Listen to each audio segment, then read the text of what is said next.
dear children of class 9. This is economics class, and we are still on the first lesson, that is demand. That is the law of demand and the determinants of demand.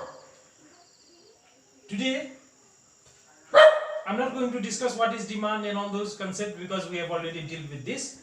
Today I'm going to discuss the topic point number 1.3.1, 1.3.1, and the topic is determinants of individual demand. Let me first explain to you what does this mean, determinants of individual demand. You know demand is of two types, individual demand and the market demand. We discussed that. Now individual demand, what are the factors that decides our demand, whether we are going to demand or not, and if we are going to demand, then demand more or less, when will we increase our demand or when shall we decrease our demand. Those factors which decides this is what we are going to learn today. So the first factor or that determine the individual demand.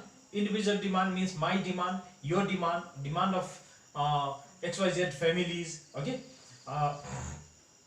The first determinant is price of the commodity. These are very simple determinant. This determinant says that if the price of the commodity is less, we will buy more, and if the price is more, we will be compelled to buy less of that commodity. There's an inverse relationship, opposite relationship between the price and our demand. If the price is more, we will buy less, and if the price is less, we are in a better position to buy more. That means for the same amount, we are in a state to buy more. So first determinant of individual demand is the price of the commodity. Next is the income of the consumer. Income of the consumer, it says that when the income changes, it will change the demand. It will affect the demand for a particular commodity. Like if somebody's income increases, he will buy more.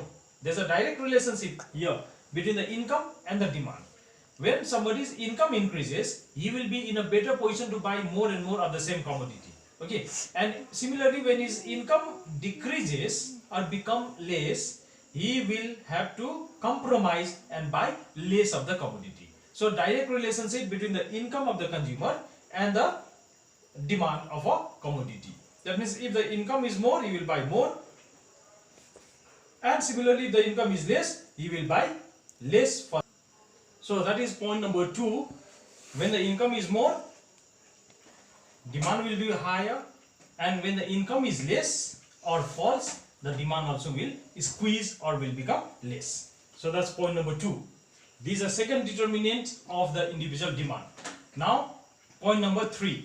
This is, now before we move on to point number 3, the income has a close relationship with the different commodities. The different commodities react in different manner with the income. The different commodities react differently. In this connection, it is important for us to understand what are the different commodities available. The first is the normal good, then inferior good, and the inexpensive necessities of life. Normal good. Normal good refers to those goods whose demand increases when the income is denoted by Y. Okay, in economics, Y denotes income. When the income increases, this is Y. When the income increases, the demand also increases. So that's a normal good, no? Normal good means when I become rich or my income increases, I will buy more of a commodity. So what some examples are: clothes, furniture, car, refrigerator. These are some of the normal goods. Once again, try to understand. Normal good refers to those commodities whose demand increases when the income of a consumer increase. So both move upward. Examples are clothes, furniture and car. Now second is the inferior good. Inferior good refers to the demand of those commodity whose demand falls as the income of the consumer rise. So the demand will fall when the income will rise, or the demand will rise when the income will fall. Why? Because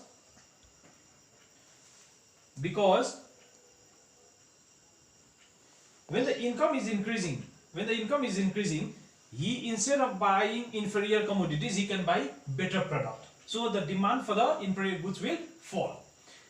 Similarly, when the income decreases, he cannot buy better products. He will be compelled to compromise with the inferior goods, and he will buy more of the inferior goods. Without example, the things will not be clear to you.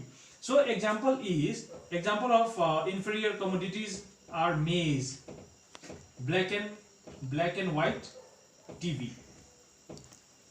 If your income is very less, of course these days I don't think there is a black and white TV available in the market, but you can say color TV, a small one, cheaper one. When the income becomes less, people buy more of such commodity. Okay, but the same portions, when the income increases, instead of buying, say when the income is less, one person is having one small color TV. When his income will increase, he will not buy 2 color TVs or 3 color TVs. Instead of buying color TVs, he will prefer to buy LED, LED and better products. Okay.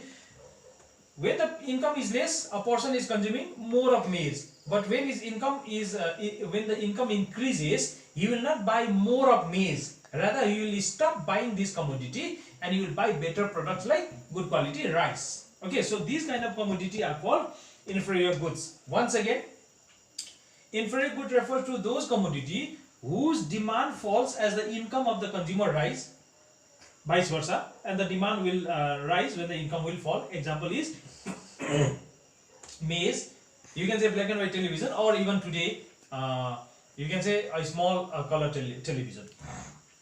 Next is the inexpensive necessities of life. Inexpensive means costing very less, but those are necessities of life, means very important for life. Can you name some examples? Matchsticks, matchbox, or however rich you may be, still you need a lighter, matchbox. Without this you cannot make fire. Similarly, you can make example of salt. However rich you are, you will consume the same salt which we all consume. However poor you are, still our consumption of the salt is same, in the same quantity as well as the same quality. So these are inexpensive, very cheap, and necessities, but very important in life. Now, how do these kind of commodities react to the income of the consumer?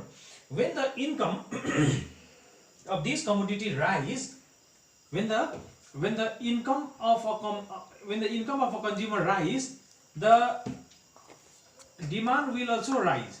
Okay, when my income will increase, I will buy, instead of 1 packet a month, I may prefer to buy 2 packets, 3 packets. Okay, but I will not buy 1 bag or 2 bag of salt.